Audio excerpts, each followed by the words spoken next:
Okay, so these are just some of the methods of coping with stress that I've got written down here. So there's yoga, guided imagery, Tai Chi, biofeedback, progressive muscle relaxation, which we're actually going to be trying out in a couple minutes here. Have any of you tried any of these previously? I've tried yoga. You tried yoga?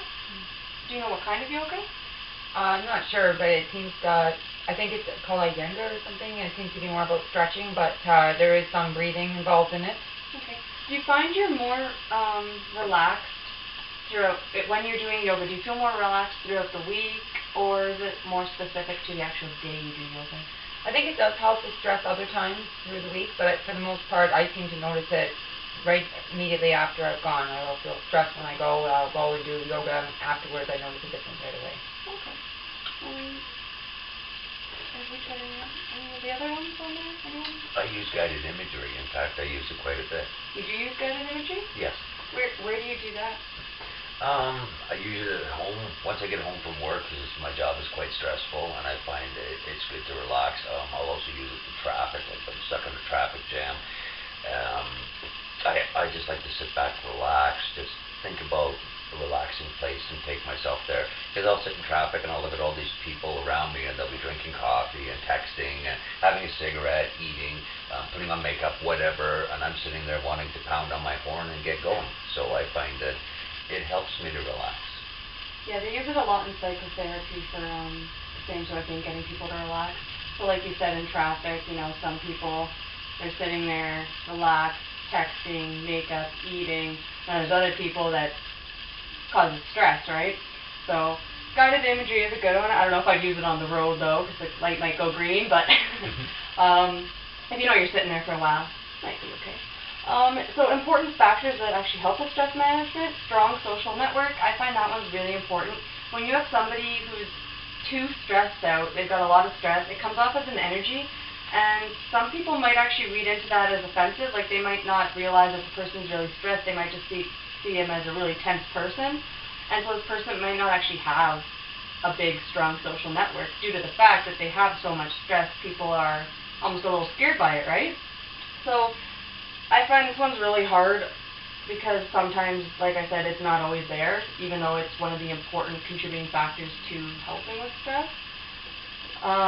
Relaxation techniques, so like the ones I have here, using those in conjunction with these important factors. Time management, like you said previously, like you said too, if you're stuck in a traffic jam, if you allotted yourself maybe a little bit more time, you might have been able to miss that. Now, sometimes it's inevitable, these things happen, right?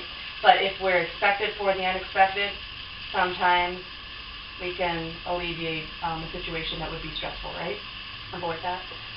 Counseling or group therapy, I find this one's also really important because sometimes people who have anxiety due to stress. Now, there's other times people have stress due to anxiety, right?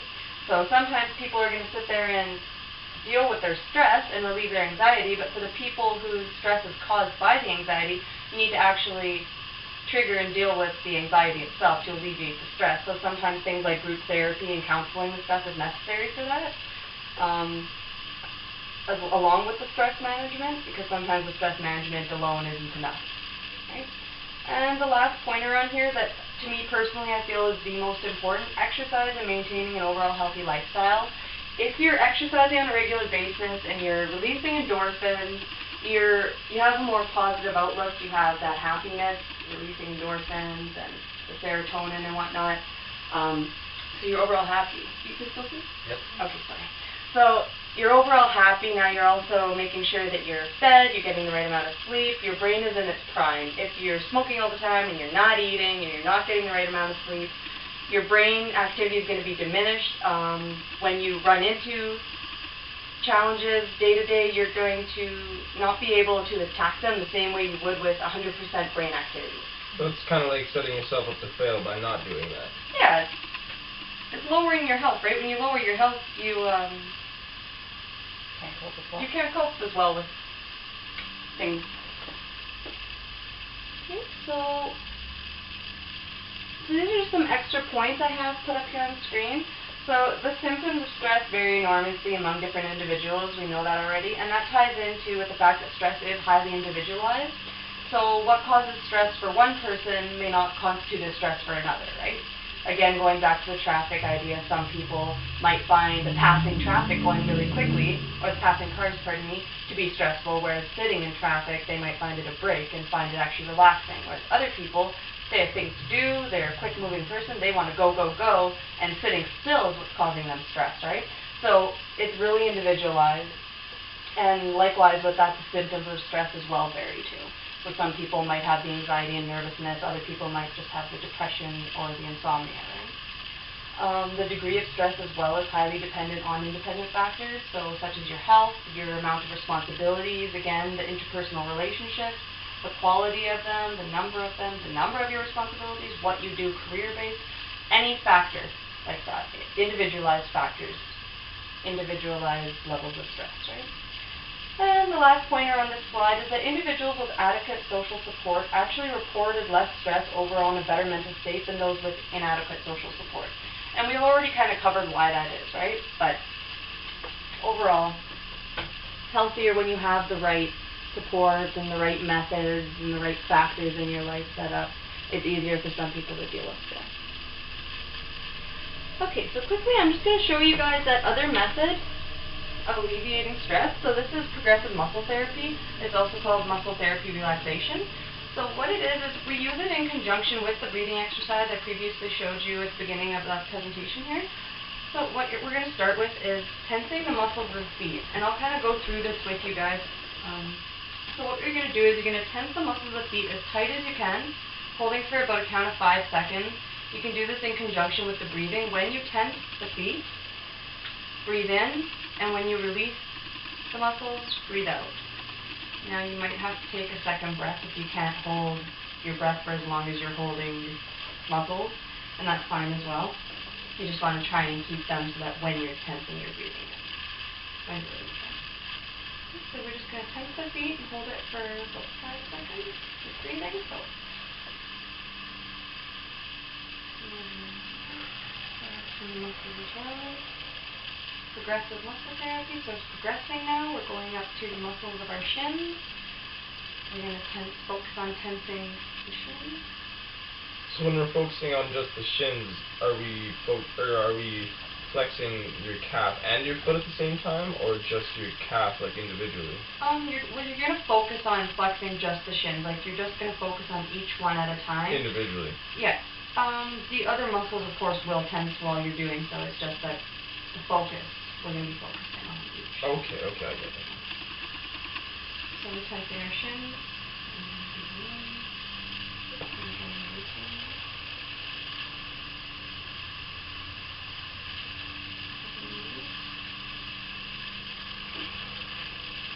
We'll move up to the thighs now. So tensing the thighs, breathing in. And breathing out. We can hold that tension for a couple more seconds. Take another breath in. Now again, this is individualized, as to some people might have injuries, you might want to avoid a certain area of tension if it's causing you pain. Now we'll tackle the abdomen. Again, tightening it.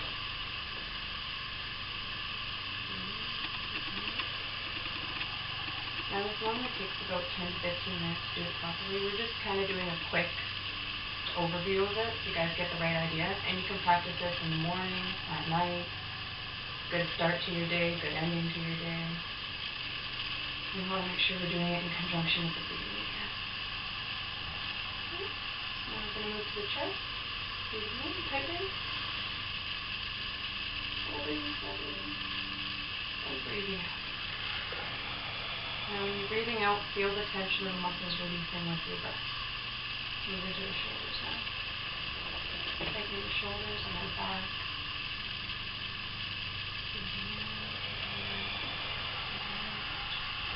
The tension flowing away as you breathe up, going to the arms down. Tightening the biceps. Breathing in. Breathing out. Breathing out the tension. Did you guys, so we'll just cut it a little bit short. You guys get the idea. We progress up all the sections of our body, right? Every major muscle group. So overall, do we feel more calm? Or Yeah, I feel more relaxed. That way? See, my body doesn't feel as tense, it feels more relaxed. Yeah, like the muscles relax, you oxygenate them, oxygenate the cells again. Feel a little more awake as well. Yeah, like you often hear people, you might feel more awake, more oxygen going to your brain. I feel a little dizzy, a little lightheaded. A little lightheaded? Okay, that might actually be from the breathing. Actually, that's probably what it is the breathing. So, oftentimes, do you normally feel like you're breathing? When you normally breathe, is your chest rising or your stomach expanding? My chest rises, my stomach hardly ever goes out. Okay, so if you remember previously, the last exercise we did with the breathing, we want to focus our breath so that we're bringing it all the way down to the bottoms of our lungs so that our diaphragm is working in conjunction with that, and we're not just breathing using our rib cage. Okay? So that would be taking a half breath. If you're not used to this and it does make you lightheaded, you might want to stop and let yourself recuperate before you continue with it, but it's something good to practice and get your body used to breathing like that so that your brain is constantly getting the right amount of oxygen in. It feels lightheaded in a good way, though. Yeah.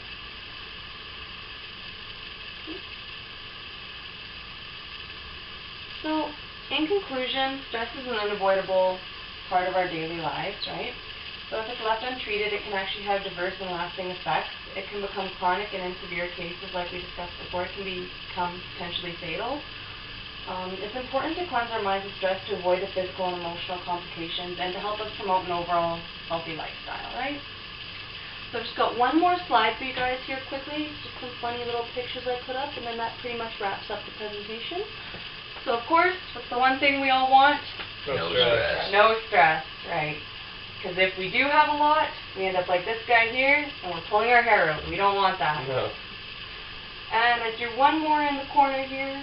The little guy, he's at his computer screen, his computer's smoking, he's burnt out, the wires are in. When you run yourself to the wire, you become stressed, right? Okay. Well, that about wraps it up, so thank you very much for participating. Thank you.